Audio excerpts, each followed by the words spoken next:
Water is the king of solvents. Every shardling who's made it past basic science knows that. It's why we know better than to get within a meter of this stuff without full protective gear. Just a few drops of it burns like you've stuck all your arms in the sun if it gets on you. It'll melt right through the densest parts of your crystal carapace, just as easily as if you got it on your sensory spindles or intake orifices. Yeah, you hear stories about secret warrior clans and explorer teams that use needles dipped in water to etch marks of courage and honor on their bodies. But that's just barracks talk. You don't play around with water, period. Even those frivolous gas bags, the Trimari, know better than to mess around with it. A drop will burn us, but it kills them, goes right through those delicate lattice bodies of theirs. Water is death. We know it, and our neighbors know it, but I guess no one bothered to tell the humans. Oh, don't blink your optic nodes at me. You weren't at the first contact. I was. Just try to imagine being sent to the hell that is a green and blue world. You've got to wrap yourself up in a Class 7 protective cocoon because the rock is covered in water to the point it can actually fall from the sky. But it'll be all right, you think to yourself. All you've got to do is check out one anomalous reading, and then you can blast off for drier climes.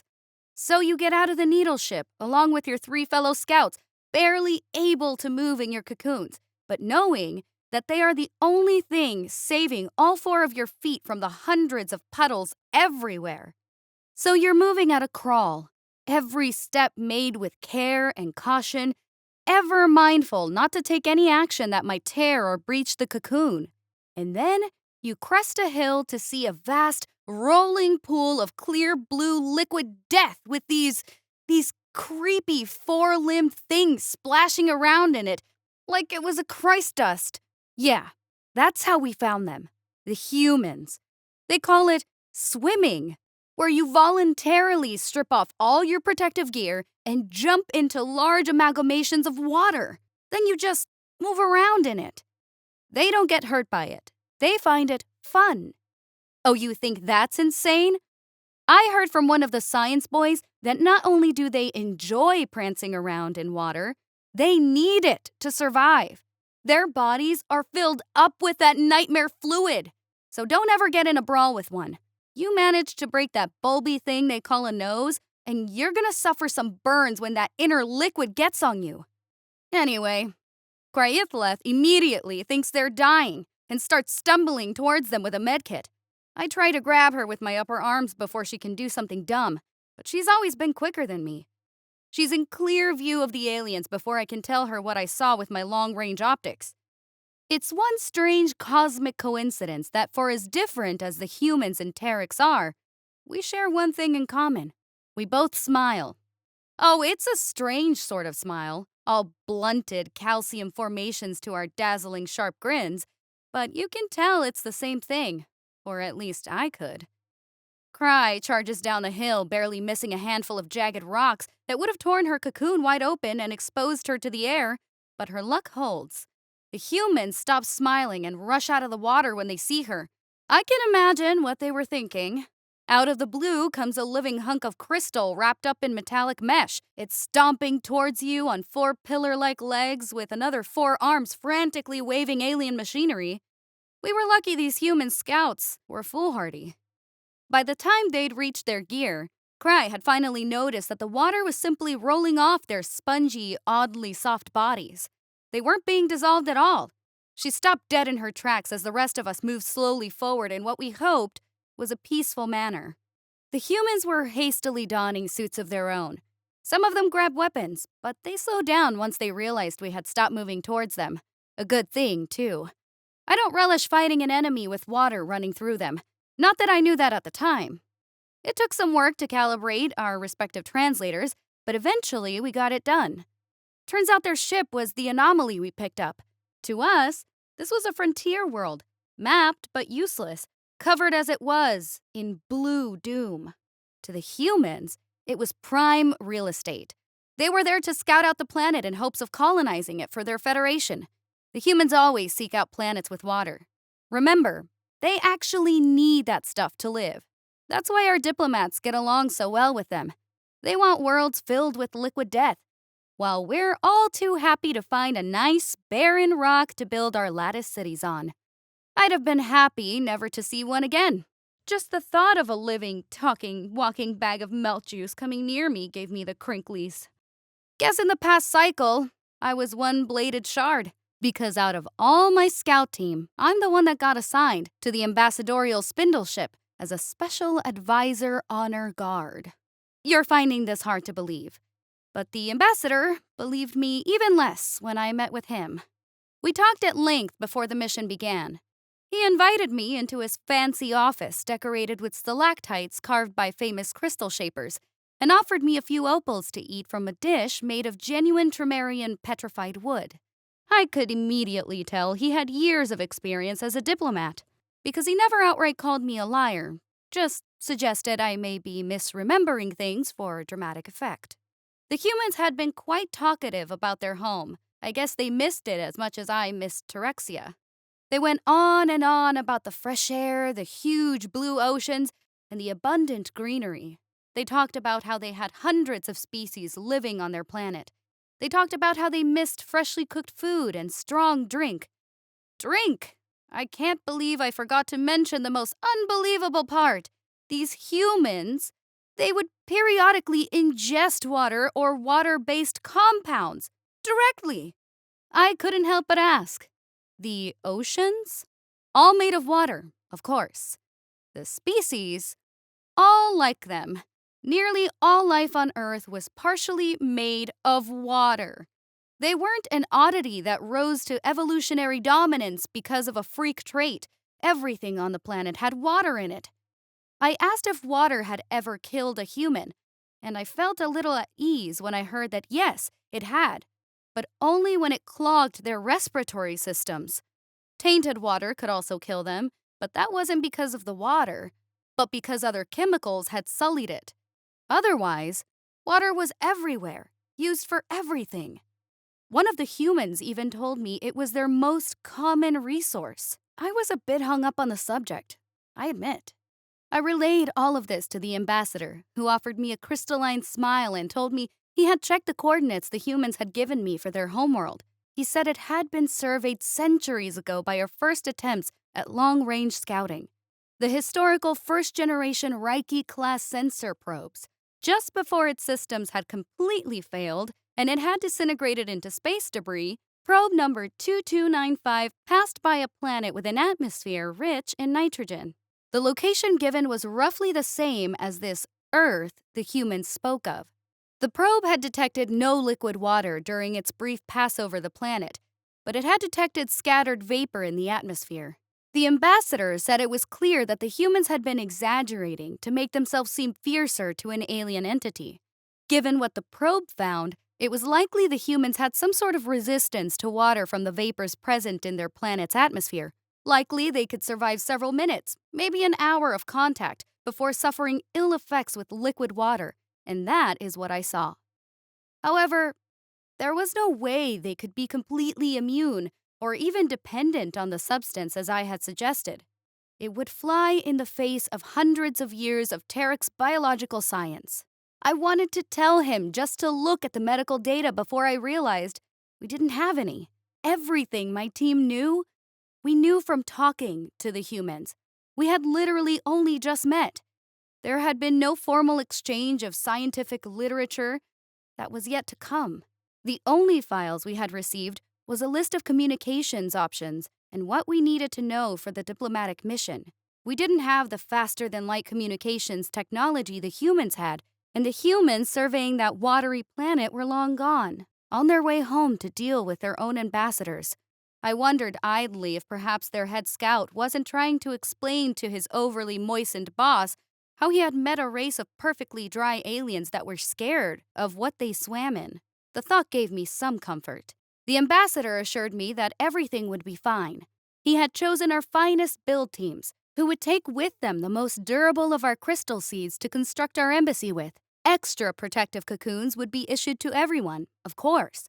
Even if the vapor levels were high, we could stand to live in our protective cocoons for a few days while the embassy took root, and the build teams carved out inner chambers that could be shielded from the tiny particles of water. I remembered how one human talked about how common water falling from the sky was.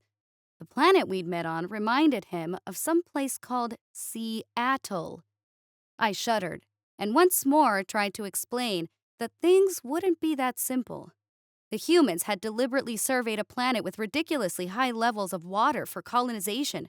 Why would they be looking for water if water was as deadly to them as everyone else? Well, you know how well high bureaucrats take to being corrected.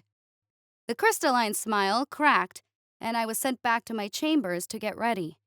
2 cycles later, I was boarding the ambassadorial spindle ship, wondering if it still wasn't too late to request transfer. The ride to Earth was actually rather pleasant. Maybe if you climb the ranks high enough, you will get to travel in a spindle ship one day.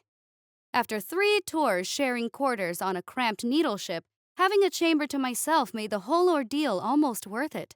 The daily briefings on what we'd be doing on Earth were boring, sure, but you get used to the endless briefings as a scout. Once all the preparation for the mission was done, there was a solid week with little to do but catch up on rest or play games of Shatterspike with the rest of the crew. Oh, and the food! Those opals in his office were just the beginning. The ambassador had brought along his personal chef for the mission, and he did not skimp on provisions. I didn't even see a single dust ration in the entire galley. It was like a long vacation, and it ended all too soon when the proximity klaxon went off, indicating a return to real space was imminent. I made sure I was on the bridge at that moment because I wanted to see the ambassador's face when the planet came up on display. It was as close to an apology as I would ever get. The pilot had done his job masterfully. We popped back into real space right in high Earth orbit. It was a little maneuver designed to impress these Earthlings with how precise our ship's navigation systems could be, but it almost backfired spectacularly. Earth's orbit was absolutely cluttered with satellites, spacecraft, and one orbital ring connected to the planet below with 10 slender wisps that our sensors picked out to be space elevators. The Earthlings knew we were coming, so we didn't worry about being fired on. But we weren't expecting to have to immediately initiate evasive maneuvers because of a hotshot stunt. Once the initial chaos was concluded and we were in a safe and stable orbit safely away from any space debris or squadron of ships, we got our first view of Earth. I locked my sensor spindles directly onto the ambassador's face and felt the purest vindication I've felt since I first made Senior Scout. He was absolutely trembling with shock. The planet hanging in front of us had a nitrogen-rich atmosphere, sure. The planet was also covered in water, 71% according to the shipboard computer. Those swirling clouds visible on the view screen were heavy with the stuff in places. The sensors easily detecting rain in several areas across the globe. Frozen water was concentrated heavily in 2 ice caps at both poles. And our high-definition long-range visual scanner even managed to pick up images of humans frolicking in the water, much as they had done on that other planet so long ago. I looked at the huge sapphire seas and found it beautiful despite the danger I knew it meant. The ambassador made a grinding sound and only managed to clack out, "The probes! Those cracked, splintering, triple-smashed probes!" But of course, I knew something like this was going to happen. You see, every veteran scout knows what I knew better than to tell our ambassador back in his office. The first-generation Reiki sensor probes were glitch-ridden, pieces of garbage that never should have been put into service. A full third of them piloted themselves into suns because the faulty sensors read so much energy they spun back around to zero and thought they'd found a perfectly barren world. The rest had a 50-50 shot on unusable data, and the only reason they were used is that to not use them would have been a huge embarrassment to the cadre of ruling bureaucrats that had commissioned them. The ambassador was still trembling when the communication for the humans came in. It was a standard welcome, the sort you hear 100 times when you're dealing with bureaucrats and their little ceremonies. Even so, the ambassador needed a moment before he could respond. His spindles were still staring at the deadly ball of blue displayed on the screen. There was silence for a moment, and the humans' representatives started to repeat the message before the ambassador begged his pardon and gave his own greeting. Credit where it's due. The cracked old boulder managed to recover beautifully from that little gaffe. The humans talked with him for hours, hashing out preliminary agreements, exchanging basic information, negotiating the terms of our establishment of an embassy on their planet. And that's where the fun started. The humans had a handful of cities where their diplomats gathered. All of them were on the coast or near large bodies of water. The ambassador tried his best to find a way to establish our embassy someplace drier. There were many fine deserts on the planet, but it was of no use. Half the point of an embassy was to have diplomats nearby other diplomats, where deals could be brokered and agreements made. The embassy would have to be established in one of the humans' dangerously moist cities. The ambassador made a plea that since all the rest of the galaxy found water deadly, a fully diplomatic settlement should be established somewhere drier, or perhaps in orbit, or on the moon. Then the human representative shocked us by telling us that was not the case. Apparently, we were not the first aliens they had met. They had found 2 other civilizations we had never encountered. The civilizations were more like them than us, and our ambassador was taken aback by the thought that there was more than one carbon-based liquid drinking species out there.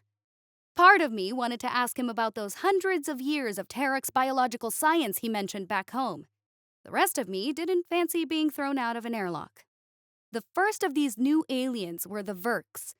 And I have to admit, I didn't understand they were a separate species at first.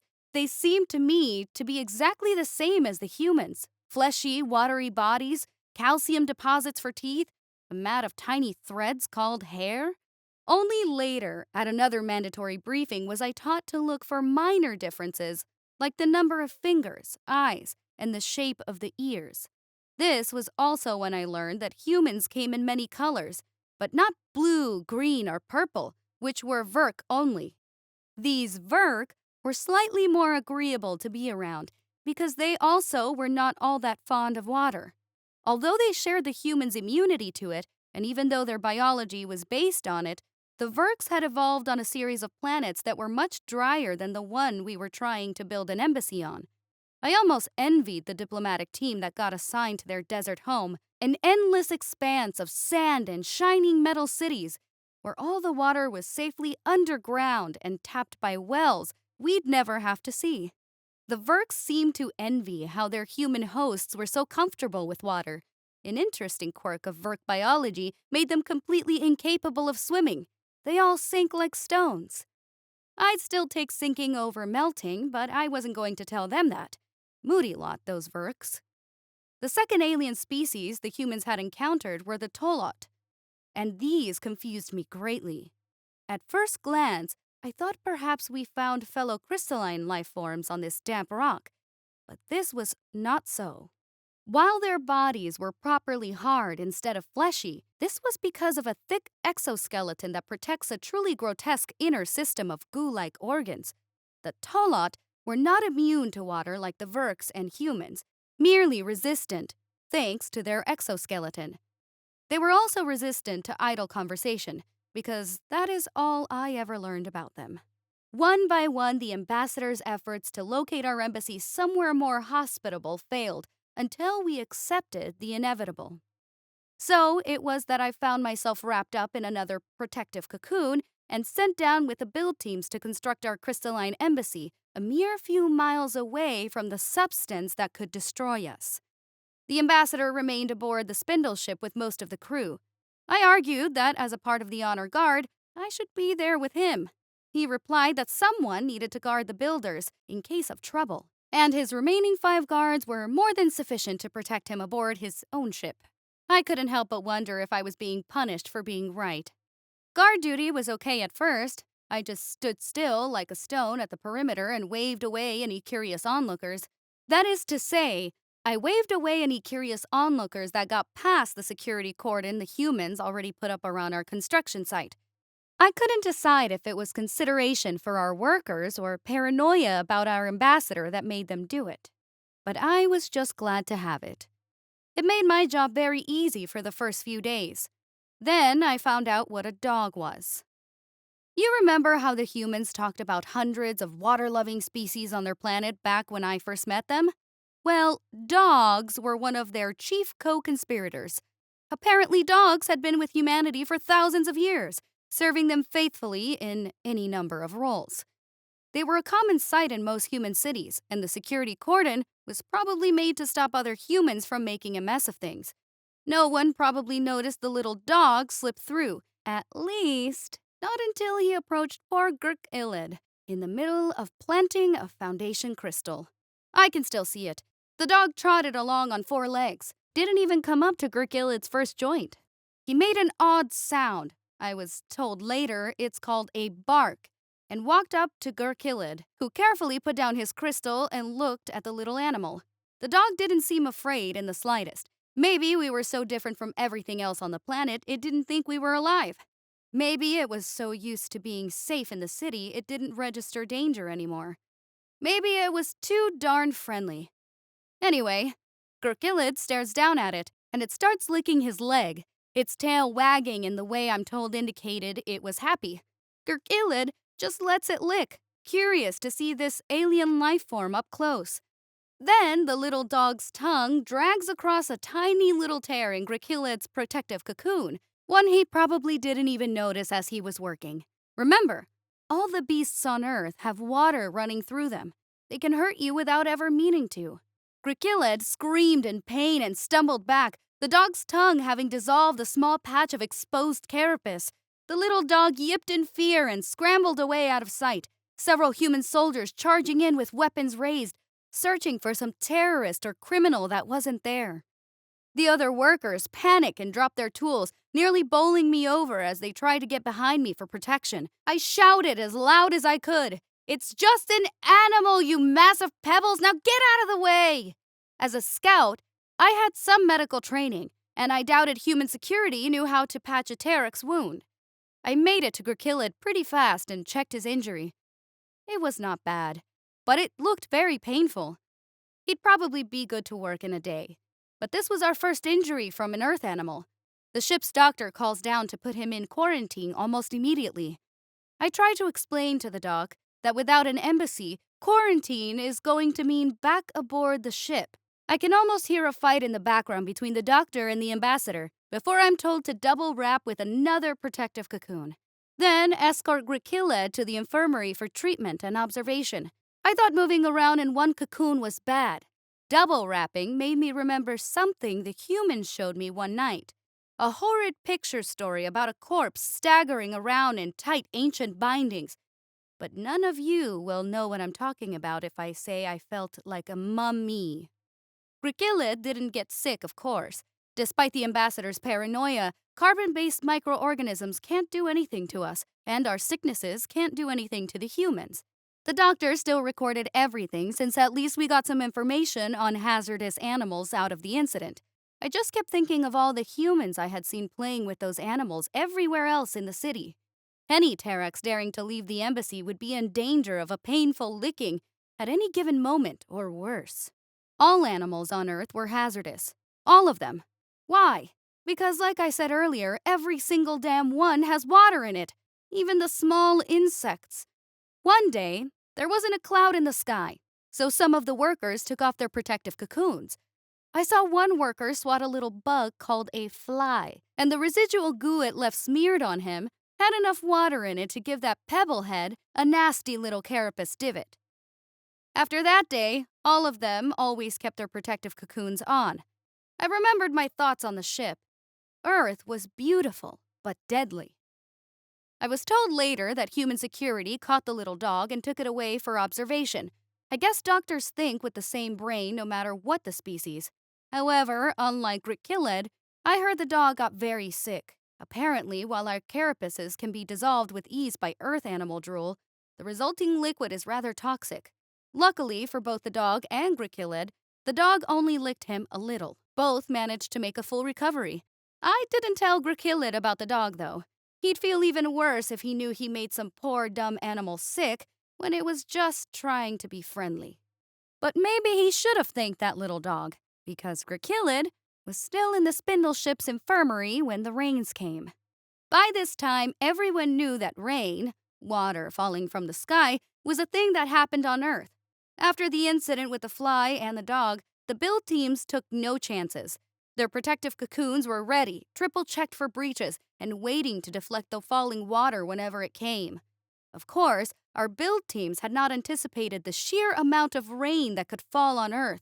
Even with our protective cocoons, we found ourselves huddling underneath what little of the embassy we'd managed to erect. Water cascaded down the sides of the crystal slabs above us. Howling wind carried the burning rain to us regardless of our shelter. Lightning flashed above the city, giving us brief moments of dread illumination. Our cocoons held firm. Our preparations were not in vain. We just had to wait. Minutes turned into hours, and though the rain's ferocity came, went, and returned, it never left. I began to wonder how long storms could last on Earth, wondered if the ambassador had been warned about the storms, but didn't see fit to tell us. Then I wondered, what would happen if my cocoon tore? The errant thought struck me that this was as close to being underwater as I would ever get. The water was falling like great curtains of death from the darkened sky above. The thunder and lightning had long gone. I could barely see anything. Then, over the roar of the rain, I heard laughter. Out beyond the security cordon, a group of human children scampered past, laughing and splashing each other with the sky death as they disappeared down the road, completely at ease. I stared into the rain, and the sheer insanity of it nearly caused me to scream. Here we were, a veteran scout and several build teams from mighty Taraxia, who'd faced down danger on a dozen hostile planets, who were capable of shrugging off M-cannon fire and shredding Class 4 armor with our bare claws. And we huddled like shardlings while human children laughed and danced and played under skies trying to kill us. What a fearsome species these humans are. It was all well that Terex and Earth were getting along. Any invasion of this place would be a death sentence. My thoughts were interrupted yet again by a most unwelcome sound, a soft hissing. I looked up and noticed that the rain cascading down the sides of the crystal slabs above us had taken on a decidedly rainbow sheen. My optic nodes trembled as I shouted to the others to run, bolting myself into the rain as fast as my cocoon would allow. Immersed in the stuff I couldn't see, I fumbled forward, praying that I wouldn't fall and tear the cocoon. I could hear the panicked shouts of the build teams as they tried to follow me, some understanding why, others still ignorant. I crashed into the security cordon, one of the sentries on duty screaming something to me in human speech. I couldn't understand him over the rain, but I saw that his little shed would never provide protection for me and my team. I ignored him and rushed towards the line of buildings on the other side of the street. I could only see vague shapes and moved to what I hoped was an entrance. I was wrong. I smashed into a rain-streaked barrier and fell forward. I heard glass shatter, felt my cocoon tear, felt the 100 tiny burns as some of the rain got through. And then there was relief for a brief moment as I slid into the building's interior. My vision began to return as the cocoon dried. Pain beat into the punch as the build team slipped and stumbled into me, all of them hitting the floor like 24 crystalline meteorites. All around us were humans in what I knew to be wrappings of rank. Some were screaming and shouting, others pointing, and others snapping pictures with those damned hand computers they have. Nearly all of them were drinking. One of them had thrown her glass at the crying consul when he tried to stand. The little human scared witless by our unannounced and somewhat loud arrival. The glass shattered on his protective cocoon immediately. He shouted and screamed as its liquid contents dribbled down his front, but none of it hit a soup breach. There were now many of those, and the rain had been quick to take advantage. Everyone had a few inches of carapaces dissolved in one area or another. Everyone was in pain. Of course, it turned out we had literally crashed a gathering of the human political elite. The building turned out to be a famous restaurant where the humans had gone to watch the storm and drink. I learned this from several of the security guards who had burst through the rain, demanding to know what we were doing. I pulled myself up and began to explain, but I needn't have bothered. It was obvious seconds later. A monstrous crash that sounded all too familiar to the thunder that had plagued the city earlier split the air. Everyone turned to the construction site, barely visible in the distance from the large window we had broken through. Even with the pounding rain and the lack of sun, you could see the pile of crystal shards where the half-formed frame of our embassy had been. Even now, those shards were slowly beginning to melt under the ceaseless rain. The crystal seeds we had brought for building had been water-resistant, yes, but not immune. On the few other water-infested planets we felt the need to build on, our crystalline buildings were designed to withstand a certain level of acceptable damage, then regenerate over the course of a few days when it was dry again. None of those planets had this much water bombarding it. The sheer amount of rain had overwhelmed the growing crystals until they had fractured under the stress. Then, once the inner, less resistant layers were exposed, the crystals began to melt. Water is an excellent solvent. To my pleasant surprise, the aftermath of breaking a famous establishment's window and startling the infernus out of a band of politicians turned out to be pretty low. I think it helped that we had all been clearly injured by the rain and that our embassy was clearly wrecked. All of us got shuttled back to the spindle ship, where our only real punishment was listening to the ambassador scream and rage about how none of this would have happened if we'd have built faster. It was a fair trade to be away from so much water. The humans took pity on us and offered to build our embassy. It was galling, but we had no choice but to accept. We managed to salvage some of our pride, though. The ambassador spun it into a joint effort, a symbol of how our two peoples could work together.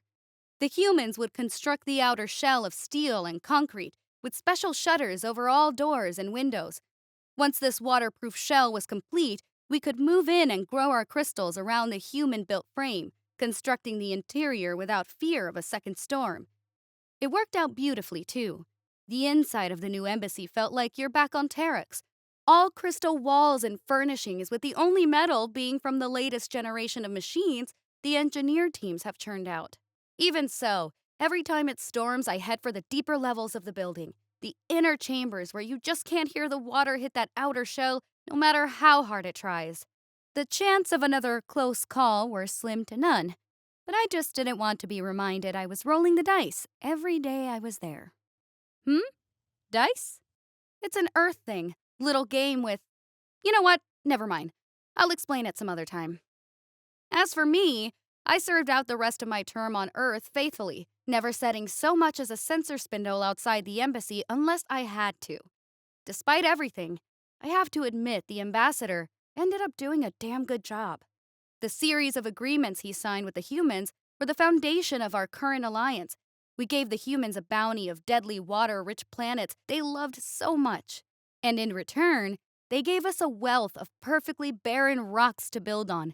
It's a sort of symbiosis, I suppose. Each of us can use what the other cannot.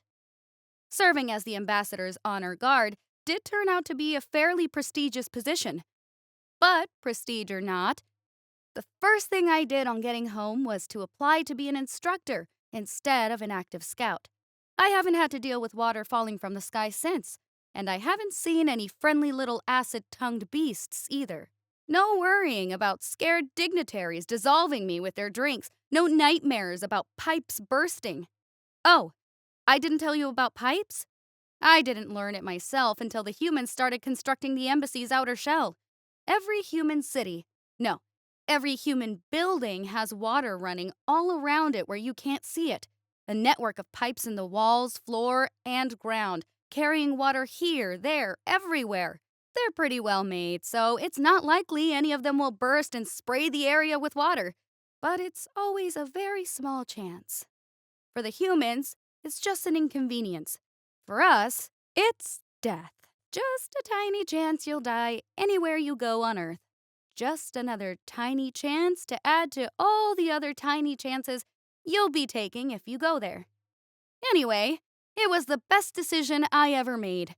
But if you really don't believe me about how much water they have on Earth, go over to the duty terminal. There's a number of roles we need to fill in the Terran embassy. In fact, there's almost always openings there. Don't you ever wonder why that is?